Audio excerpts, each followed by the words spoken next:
Oh, you're back. Oh, hey, welcome back to the channel. This is Isaac of the Dead.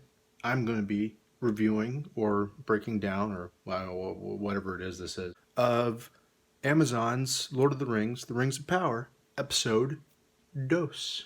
Now, if you haven't seen my first video, I suggest you go check that out, as well as like, share, subscribe, comment, troll, hate, whatever, I don't care. All I want to do is shill for Amazon. That's all I want for Christmas. Can I please just be happy about literally anything? I will literally be happy with someone pissing in my cereal today. Okay, so without further ado, we're about to break down this episode 2. So spoiler warning. This is your chance to click away now if you don't want to know what happens in this episode. Alright? Good. Let's get into it. So in the last episode, we saw Rey Skywalker jump out of the boat on the way to Valinor. So then Leah Thomas starts her long swim back to shore. After a homeless veteran lands in a crater somewhere near Los Angeles, 2 lesbian Goutfoots try to prank a sleeping Santa Claus, but find out he's relapsing on warp magic. Bill Cosby tells his host to keep watch as he's swindled by children like he's in the movie of Home Alone. Samantha Gamgee and Hobo Baggins try to figure out the obvious of this homeless veteran. He's a wizard hobo. His name's Chewbacca. Hobo Baggins talks about like destiny, blah blah blah. He came here for a reason, blah blah blah, all that stuff. So apparently the plot here is that Hobo Baggins has to carry homeless veteran Santa Claus wizard guy to Mordor and cast him into a fire because this is just a reboot of the original Lord of the Rings trilogy. Am I wrong? In the last episode, there was some village that was destroyed, but honestly, I can't find a reason to care. I don't know why the village was destroyed, nor do I really care. It doesn't have cameos or Easter eggs. Then on to Nivelandir. Nivelandir? Onto the place where Eitri the elf is like doing stuff. So Elrond can basically bust an egg over making jewelry. Celery Stick talks about Silmarillion lore. That's probably not super accurate, but I wouldn't know. I'm like a Disney Star Wars fan, so like I'm not huge on lore. You know what I mean? So Granny Grimbor wants Elrond to help him build the World Trade Center so he can build some rings within those buildings. Capital Elrond suggests that they meet with dwarves. So Celery Stick and Capital Elrond go to the Dwarven Mountains. There's no Peter Dinklage, by the way. Sorry, Game of Thrones fans. But there are a bunch of Art Garfunkels that just kind of waddle out and have a dramatic entrance. This is an entrance and introduction to the dwarves of Middle-earth, or what I would like to call the middle-class Middle-earth. We then meet Prince Nick of Recaeda Law. Shout out to Nick Recaeda, that guy's awesome. He and Harry Pooper have a hammer measuring contest to see if I actually care. Hobo Trashbag loses her wizard junkie as he's out looking for his next high. He has a junkie fit. Then female Frodo teaches him sign language for some reason. Then she tries to feed him snails. The poor addict is eating snails, man. Not Gandalf draws the Mona Lisa of meth junkie art to describe his origins to, Nori Goutfoot? Hobbit Mel Gibson's gout is so strong that it literally breaks his Harfoot. Dollar Store Frodo literally pulls a Chris Pratt from Jurassic World, reminding me that that movie wasn't as good as I remember it being. Leah Thomas swims across the Pacific Rim until she/they is found by a poorly constructed raft. After swimming for Iluvatar knows how long in a large body of water, Guy Ladriel passes out on the raft and check this out. After swimming for so long, Leah Thomas pops up on this homeless raft, and guys, just watch this ridiculousness. This little girl's been swimming in a large body of water, and somebody comes up and gives her more water. Like, dog, she's been swimming in the ocean for probably like a day. You ain't gonna give her more water, you need to give her CPR, bro. Real Tolkien of you, man. Real Tolkien. Oh, dude, are you drowning? Here, let me get you some water. No, bro, I got you. If you are drowning, I can get you literally more water to save you from drowning. Real genius, guys. Jesus, is everybody in Arda freaking homeless? Is everybody in Arda a drug addict or something? Look at these folks. It's like watching a mental hospital. This guy right here is not Sauron, and he gives himself up in like less than 5 minutes. Hey, remember Pirates of the Caribbean? Remember the Kraken? Remember the Megalodon? Remember Jaws? Honestly, it wasn't a surprise that the Megalodon basically destroyed this really poorly made raft. What was surprising, though, was that they played Kylo Ren's music in the background.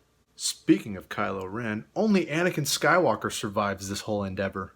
So we see Pretty Boy Not Sauron basically kind of save Rey? Is it?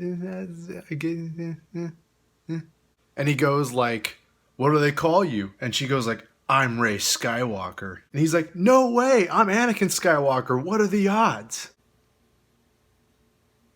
I just know that Dwayne Johnson is having a hard time watching this scene right here. There's a lot of toxic masculinity coming from such 4-foot hairy folk. There's later a scene on this like elevator thing where we see a guy dressed up as Elrond talking with a guy dressed up as Durin the Fourth talking, and I was like, oh, this is probably the most Tolkienian scene out of this whole show so far. It's immediately ruined later on.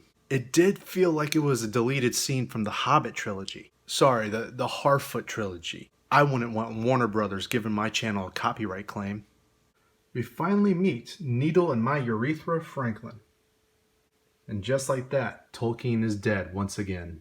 She seems much nicer on screen than she does in real life. Now, being kind of a normie when it comes to Tolkien's universe, I thought that dwarven women had beards. And a lot of people were fooled by the promotional material, including Princess Oprah, as it showed that she really didn't have a beard in those promotional photos and clips. But as it turns out, Princess D's nuts actually has a few pubes detached to her face. Just so you know it's lore accurate. You just gotta look closely for it. Otherwise you're gonna miss the pubes on her face. The literal pubes that are glued onto her face. Babyface Obi-Wan and unbreaded Paul Giamatti basically argue for like 10 minutes before Princess Oprah breaks them up like she's freaking Jerry Springer. Anakin Skywalker in transition flirts with manspreading elf on the same raft that Tom Hanks got busy with the volleyball. Ray Guymocker basically sees something is up with boy band here, but is too distracted by penis envy to do anything about it, or even realize who he actually is. There's a lot more sexual energy between these two insufferable characters, but I'm digging it. I'm so digging it. Like, you have no idea. I ship these two. I ship them on a ship so I can ship them away from my life forever. It's legit like watching Anakin and Rey measure lightsabers, except they're both the same lightsaber and they haven't even realized it's the same lightsaber. It's like, it's so Tolkienian that it melts my brain. AOC tries to warn racists about climate change, but those guys are just so happy to be away from those pesky elves. Damn pointy ears. So Dora the Explorer suffers hallucinations and basically just attacks the floor. Because everybody in Arda and Middle Earth is basically a drug addict who's suffering from massive hallucinations. Dawn of Lemonade crawls through an underground tunnel so he could play I Did Sherlock Holmes better. Yeah, you tried to do Legolas better. It didn't really work for you, did it? He gets chased by a bunch of boogie woogies, if that's what you want to call them, all the way into the Dagobah system where he gets snatched up by Groot, so we see him in the next episode. I guess see you later, Don Lemon. So then the MILF of color comes home to see that he raised a toxic male who doesn't have the gonads to stand up to the monster in his closet. Everyone then plays hide and seek as some pagan witch emerges from the floorboards. I'm sure Tolkien wrote this somewhere in one of his books. I have to be sure. So after all that, Oedipus and his mom fight the cave dwellers from the movie The Descent from 2005. Then MILF of Color brings back the head of this Descent monster to the racists. And she does it with so much sass and so much attitude. I'm just like, you go, girl. Yes, Queen. She played girl boss. I was all there for it, man. I was basically crying like Kevin Smith when I saw that. Yo, look at all this Tempest. Look at all that beautiful Tempest. So much Tempest. I'm starting to actually wonder when Aquaman's going to show up to save Amber Turd and Johnny Depp. In the next scene, Sam and Toto catch a homeless veteran tripping on shrooms, literally counting every single star like he's an autistic pilot. The fat one, I'm assuming is gender swap Samwise, Fat Goutfoot pretty much shakes a lantern because of the arthritis in her hands, or maybe it's the gout. That lets loose all of the dragonflies inside the lanterns, to which the homeless veteran wizard Santa Claus looking guy comes up and is like, ooh, shiny, look at all the shiny bugs. He has an ooh, shiny moment, but instead of calling the police, the two lesbian Harfoots just sit there and watch this homeless veteran play with tiny bugs. They're all like, oh, it's so beautiful, it's so cute, look at this homeless veteran playing with tiny bugs. I'm just sitting here watching this horror show unfold. I'm like, damn, dude, what are you doing on the streets of LA? So then I'm thinking, stars, fireflies. Is this an adaptation of Tolkien, or is it lyrics translated from Train or One Direction or like Coldplay, like One Republic, some modern day insufferable band? Then all the fireflies just drop dead because literally everybody in Middle Earth in the Second Age just smells so terrible. It doesn't surprise me if they just drop dead like that. After calling BS on Banana Republic Elrond, Prince Nick of Rekieta Law, shout out to Nick Rekieta, says, "It's fine, bruh," to his father that looks like a midget Dumbledore. So then at the end of that clip, we see a bearded rabbi show Triple H what is obviously going to be the kidney stone. In the next scene, Goofball Haircut grabs Darth Vader's sword and wishes to put it somewhere it doesn't belong. At the end here, we see little Dora the Explorer with a really goofy haircut, walking with his mom with a bunch of travelers, and there's a lot of really dramatic music playing. A lot of dramatic music playing for an immigration allegory in Tolkien's work. Real dramatic, not subtle at all. Or is it subtle? I don't know. I pretty much had an aneurysm at this point of the show. Then after dramatic, disgusting intercourse between Guy Ladriel and the lead singer of Green Day, we see the shadow of a MAGA voter who's not going to be revealed until the next episode. And then we shall continue on into next week's diarrhea. And that's the end of the episode. That's episode 2 for you. Now, what are my thoughts? I'll say this. Here's what we got. The dialogue feels a little off. Sure, the accents could be improved. It's like Scottish-esque instead of like British more. There's a lot of slow motion going on in the editing, and it's also a little bit of weird editing when it comes to that. I guess that's to conflate the runtime to be an hour long. Not a problem. Not a problem. Game of Thrones did it. You can do it too, Amazon. There's a lot of mystery box going on, but you can get away with mystery box when it comes to TV shows. Not so much with movies, but the mystery box, it's always fun to speculate. Except whenever the theories are more interesting than the actual answers. Then there's something I've heard be called rapid fire stupidity. That's where there's a lot of scenes spliced together with a lot of crazy nonsense going on with no real context and just kind of moves the plot forward without doing much. There's a lot of that in this episode, but in particular so far. But you know what? J.J. Abrams did it, and J.J. Abrams is basically Steven Spielberg 2.0. Wouldn't you agree? I mean, J.J. Abrams literally saved Star Trek. He literally saved Star Wars. He's probably going to save Superman. And it's a shame that scumbag David Zaslav canceled his Batman animated series, Cape Crusader. I think that is just a shame. Shame on you, David Zaslav. Shame on you. And then the CGI, the background, the setting, it all looks really interesting. Looks very well made. Some of it, there's a little bit of green screen errors here and there. But the CGI, man, it's like watching a video game. I'm not complaining. I don't play video games because if I did, I'd be a tougher person on the inside and outside. I'd be able to get along with people online without feeling like I'm being harassed all the time.